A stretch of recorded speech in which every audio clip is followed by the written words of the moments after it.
आज class 10th का first chapter है रासायनिक समीकरण अभिक्रिया एवं समीकरण। इसमें रासायनिक अभिक्रिया किसे कहते हैं?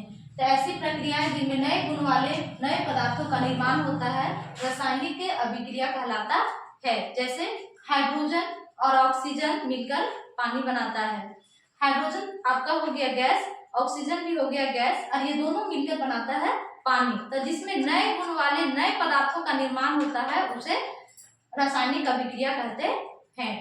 इसमें आगे रासायनिक अभिक्रिया को भौतिक विधियों द्वारा पलट नहीं सकते हैं। पलट नहीं सकते हैं कहने का मतलब है अगर कागज को हम जलाते हैं और जलाने के बाद वो कार्बन में परिवर्तित हो जाता है, कार्बन को हम पुनः चाहेंगे कागज बनाना तो ये नहीं हो सकता है। जैसे आपका वाष्पीकरण विधि के द्वारा हम रासायनिक अभिक्रिया को बदल नहीं सकते हैं, उदरपातन को रासायनिक अभिक्रिया के द्वारा पलट सकते नहीं। नेक्स्ट है रासायनिक अभिक्रिया के उदाहरण।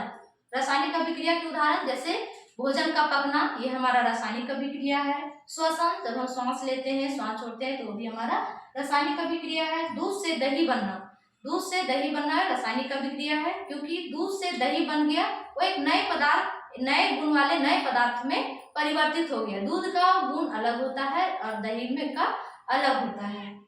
लोहे पर जंग लगना, ये भी हमारा रासायनिक अभिक्रिया के अंतर्गत आएगा। रासायनिक अभिक्रिया के दौरान होने वाले परिवर्तन, रासायनिक अभिक्रिया के दौरान क्या क्या परिवर्तन हो सकते हैं?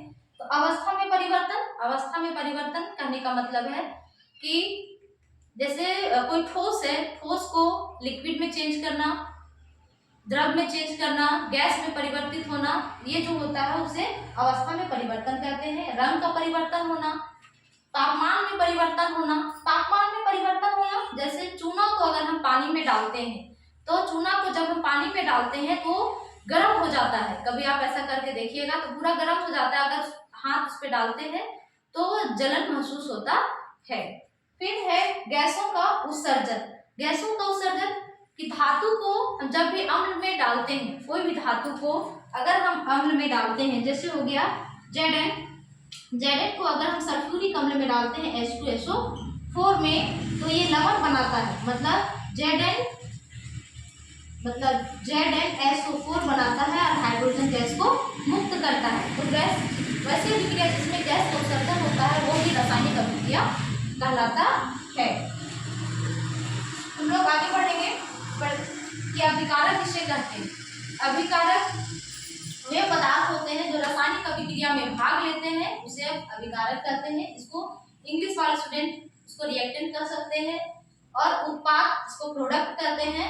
उत्पाद वैसे पदार्थ को कहते हैं जिसका निर्माण अभिकारकों से मिलकर होता है, उसे उत्पाद कहते हैं। जैसे हम हो गया मैग्नीशियम और ऑक्सीजन, ये मिलकर बनाते हैं मैग्नीशियम ऑक्साइड।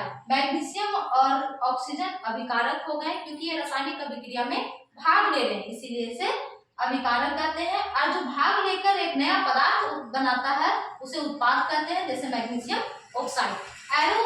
एरो का यहाँ तीर का निशान है, ये बताता है कि उत्पाद किस ओर बन रहा है। फिर आपका हो गया कार्बन और ऑक्सीजन, ये भी रिएक्टेंट है, ये दोनों मिलकर उत्पाद का निर्माण करता है कार्बन डाइऑक्साइड। नेक्स्ट हम लोग इसको संतुलित करने के लिए जानेंगे कि रासायनिक अभिक्रिया को किस प्रकार से संतुलित करते हैं, तो नेक्स्ट वीडियो में जानेंगे।